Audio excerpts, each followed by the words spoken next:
भाई और बहनों, मातृशक्ति को नमन।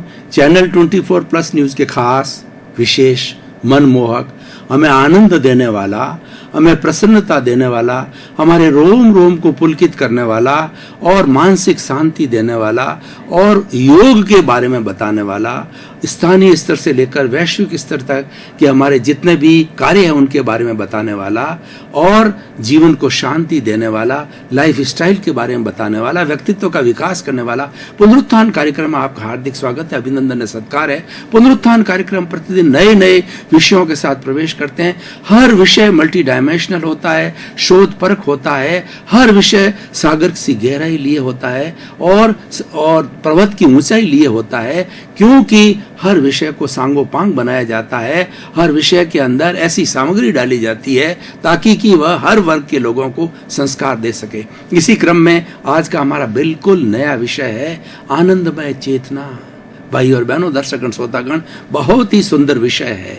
दो शब्द है, आनंदमय और चेतना। एक एक शब्द की पहले हम डेफिनेशन लेंगे और फिर किस तरीके से हमारी चेतना आनंदमय है इसके बारे में बताएंगे। चेतना, चेतना को कॉन्शियसनेस कहा जाता है। चेतना किसे कहते हैं? चेतना को आत्मा कहा जाता है, चेतना को जीव कहा जाता है। इसके कई नाम हो सकते हैं और मूल ये हमारे जो आजकल वैज्ञानिक है इसको कॉन्शियसनेस कहते हैं। चेतना किसे कहते हैं? असंख्य चेतनामय परमाणुओं के पिंड को आत्मा कहा जाता है, जो हलन चलन करता है, जो संवेदना करता है, जो सुख दुख की अनुभूति करता है, जिसमें ग्रोथ होती है और जो प्रजनन करता है, अपने जैसा जीव बनाता है। इस तरह की 9 तरह की कैरेक्टरिस्टिक है हमारी भारतीय संस्कृति की स्क्रिप्चर्स के अंदर बताई गई है और वही कैरेक्टरिस्टिक जो है विज्ञान भी कॉन्शियसनेस की बताता है। इसका मतलब अध्यात्म और विज्ञान चेतना के बारे में सहमत है। नाम भले कुछ भी हो लेकिन दोनों इस बात से सहमत है। और चेतना जो है, हमारी जो चेतना जिसको हम आत्मा कहते हैं, वो आत्मा कैसी है?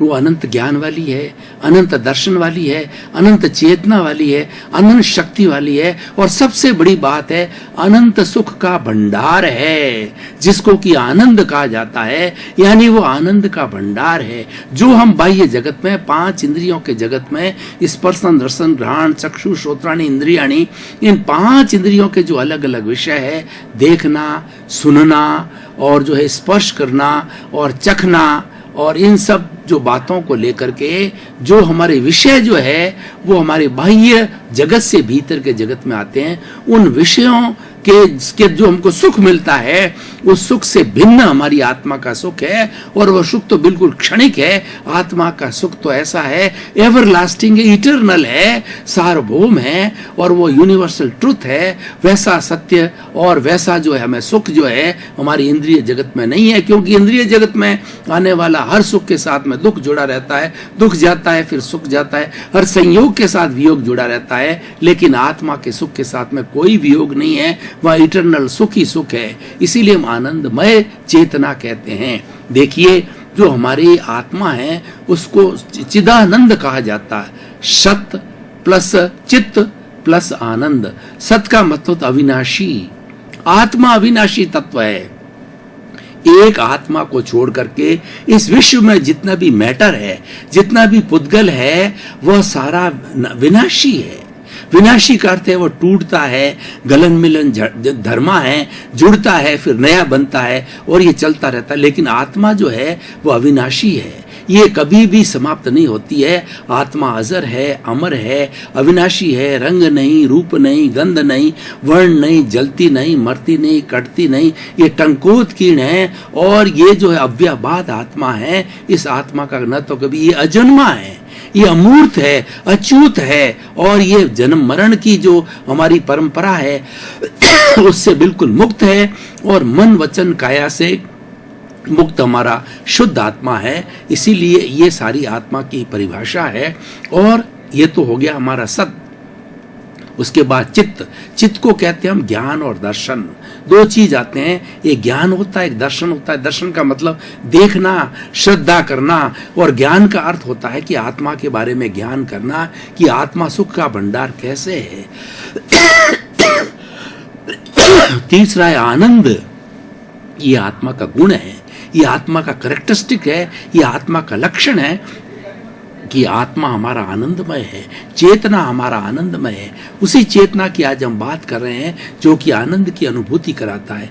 देखिए, हम इस सारी दुनिया के अंदर चाहे कोई बड़ा से बड़ा कार्य कर लें, चाहे कितने कुबेरपति बन जाएं, चाहे हमारा कितना ही पद और प्रतिष्ठा प्राप्त हो जावे, वो सारी चीजें नाशवान हैं, क्योंकि ये हमारा जो शरीर है जो कि आत्मा से जुड़ा हुआ है, ये जड़ है और ये जड़ चला जाता है और चेतना अजर होती है, अमर होती है, अविनाशी होती है। वह दूसरा शरीर धारण कर लेती है।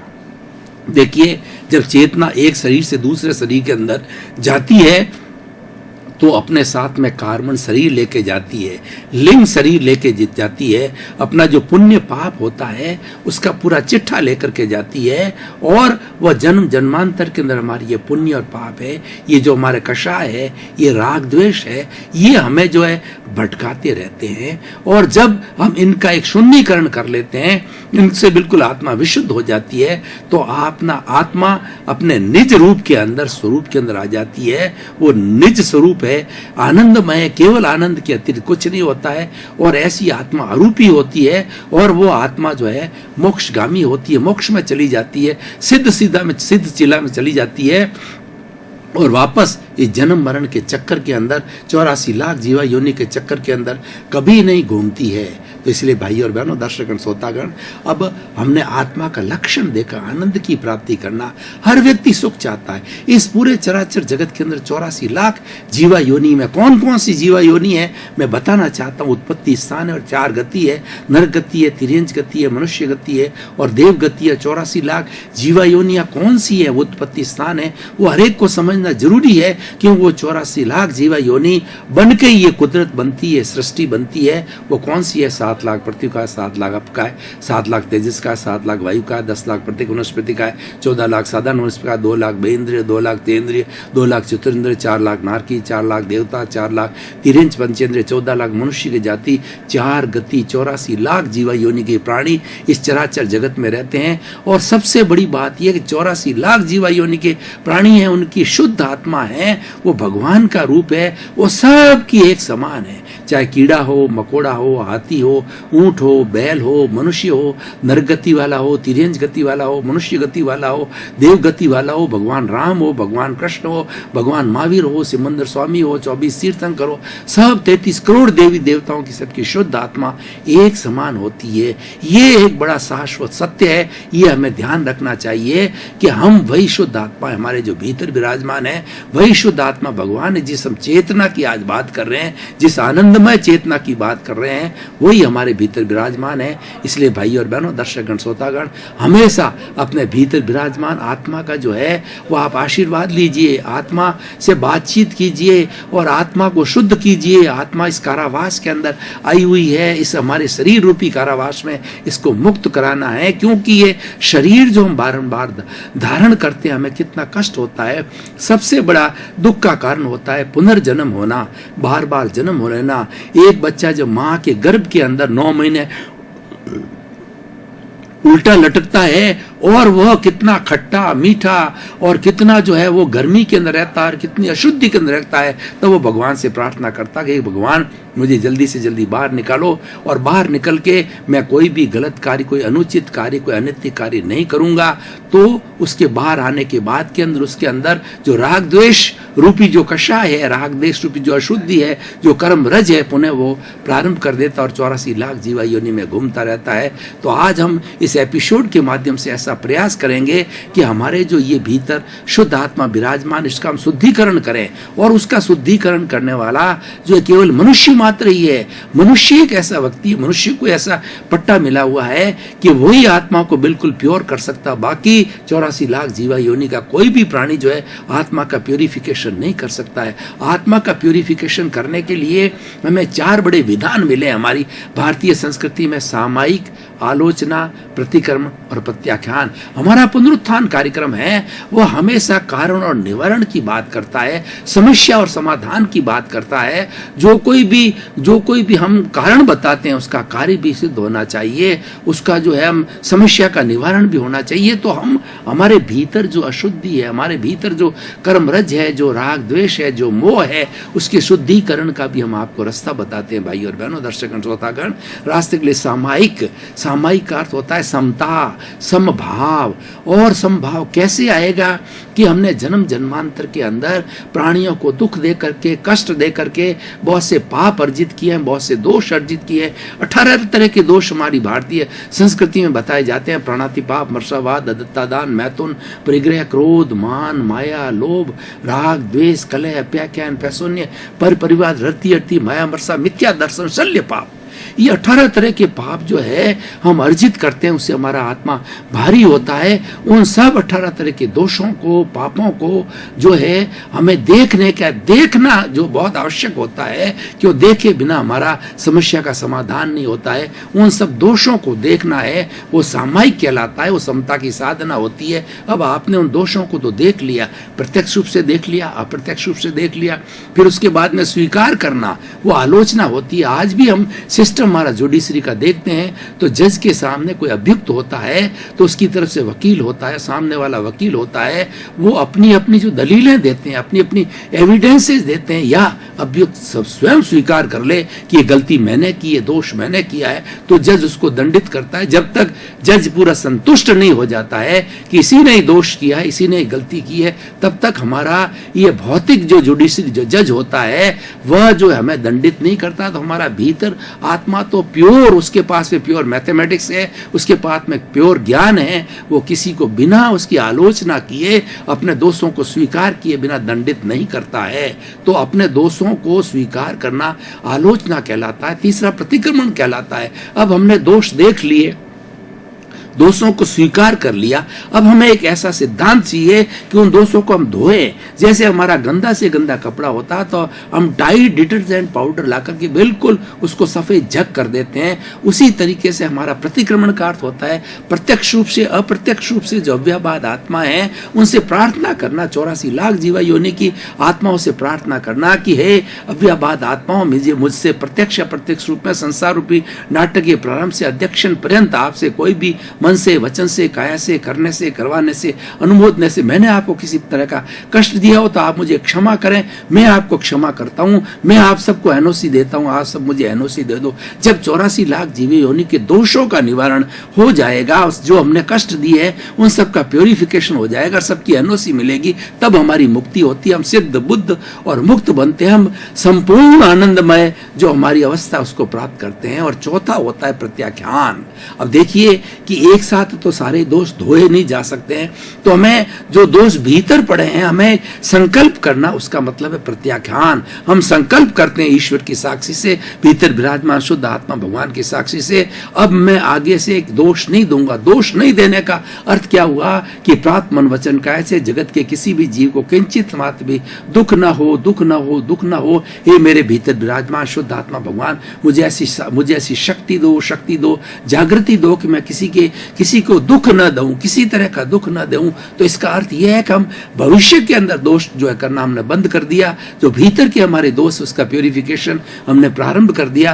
प्योरिफिकेशन होते होते हमारी शुद्ध आत्मा, जिसके साथ में ये कर्म रज रूपी मिट्टी लगी हुई है, राग द्वेष हमारा मोह है, और ये जो कषाय रूपी जो मिट्टी है वो क्लीन हो जाती, क्लीन होकर के, और वो आत्मा 24 कैरेट का सोना बन जाती है, सिद्ध, बुद्ध और मुक्त हो जाती है। भाई और बहनों, दर्शकगण, श्रोतागण, जैसा कि हमारी पुनरुत्थान कार्यक्रम की परंपरा है कि हम हर एपिसोड को, हर विषय को, हर टॉपिक को जो कसौटी पर कसते हैं कि इसकी सामाजिक उपयोगिता क्या है, इसकी रिलीवेंस क्या है, ये कुछ समाज को देने की स्थिति में है नहीं, या व्यक्ति का सुधार करने की स्थिति में है या नहीं, क्योंकि हमारे जो है वो पुनरुत्थान कार्यक्रम का उद्देश्य है कि सुधरे व्यक्ति, समाज, व्यक्ति से राष्ट्र स्वयं सुधरेगा। हम व्यक्ति को सुधारना चाहते हैं। तो भाई और बहनों, दर्शकगण, श्रोतागण, ये हमारा चेतनामय आनंद जो विषय है, आनंदमय चेतना जो विषय है, इतना पावरफुल विषय है कि व्यक्ति अगर अपने बारे में सोचना स्टार्ट कर दे तो उसको किसी तरह के दोष, किसी तरह पापों का अर्जन नहीं करेगा। उसके लिए मैं आपको एक फॉर्मूला बताता हूं, सनातन सत्य की बात बताता हूं कि आप एक देखिए, एक जो संख्या होती है वो उसको मान लीजिए कि वो सेंटर के अंदर एक है और एक वो आपकी आत्मा है। अब आप उसकी पेरीफेरी के अंदर जीरो जीरो लगाते जाइए। जीरो का मतलब धन हो गया, संपत्ति हो गया, पुत्र हो गया, बाल हो गया, बच्चे हो गए, घर हो गया, परिवार हो गया, बंगला हो गया, गाड़ी हो गई। इन सबको जीरो जीरो जीरो जीरो मानते हुए एक के आगे जीरो जीरो लगाते जाइए तो एक की संख्या 10 है, 100 है, 1000 है, यानी उन सब का अस्तित्व हो जाएगा। अब उन सभी जीरो को, जो हमारा धन, संपत्ति, परिवार, जो हमारा विनाशी तत्व है, उन सबको एक के पीछे लगाइए, उसका वैल्यू जीरो हो जाती है, और एक को हटा दीजिए तो सारा ही जीरो हो जाती है। यानी इससे सिद्ध होता है कि जो हमारा एक है, वो हमारी जो शुद्ध आत्मा है, वही हमारा सच्चा साथी है और वही हमारा अस्तित्व है, वही चिदानंद है। इसलिए भाई और बहनों, दर्शकगण, श्रोतागण, हमें अपने भीतर विराजमान शुद्ध आत्मा भगवान की अशुद्धि ना हो। ये जो हमारा शरीर है एक मंदिर के समान है, इसके मंदिर के अंदर प्रभु विराजमान है, भगवान विराजमान है। इसीलिए हमारे इस मंदिर को कभी भी अशुद्ध नहीं करना चाहिए। अशुद्ध करने वाले कौन से हैं? मन है, वचन है और काया है। तीनों ही इस मंदिर को अशुद्ध करते हैं, तो तीनों का शुद्धिकरण करना चाहिए। मन का शुद्धिकरण का अर्थ हो गया, हमें किसी के प्रति भाव नहीं बिगाड़ना चाहिए, किसी के प्रति ओपिनियन नहीं देनी चाहिए। हमारा जो मन, वचन, काया है, ये मन, वचन, काया का संचालन सारी ये कुदरत करती है। ये छह तत्वों से बनी हुई कुदरत है, वो इटर्नल है। वो कुदरत थी, कुदरत आज है और कुदरत वही रहेगी। हर 84 लाख जीवा योनि के प्राणियों का, हर प्राणी का जो है वह मन, वचन, काया रूपी शरीर का जो है भरण पोषण कहिए, संचालन कहिए, वही करती है। व्यक्ति को अपनी एक श्वास लेने की भी स्वतंत्रता नहीं है। यानी जो कुछ अपने कर्म अर्जन करके आए हैं, जो भी हमने अर्जन किया है, वो यहाँ आकर के जन्म के अंदर विसर्जन होती है। उसके लिए कुदरत वो संजोग जुटाती है और वो संजोगों के माध्यम से काम होता है। अगर कोई कार्य होना होता है मन, वचन, काया का, तो सारे संजोग जुड़ जाते हैं। कार्य नहीं होता है तो संजोग जुड़ते नहीं है, वो कार्य अधूरा रह जाता है। इसलिए भाई और बहनों, दर्शकगण, श्रोतागण, हमें आनंदमय चेतना का हर वक्त अनुभव करना चाहिए। 24 आवर्स हमारे इस मस्तिष्क के जो विचार चलते ही रहते हैं, उसमें जपा जप चलना चाहिए। यानी मैं शुद्ध आत्मा हूँ, मैं शुद्ध आत्मा हूँ, मैं शुद्ध आत्मा हूँ।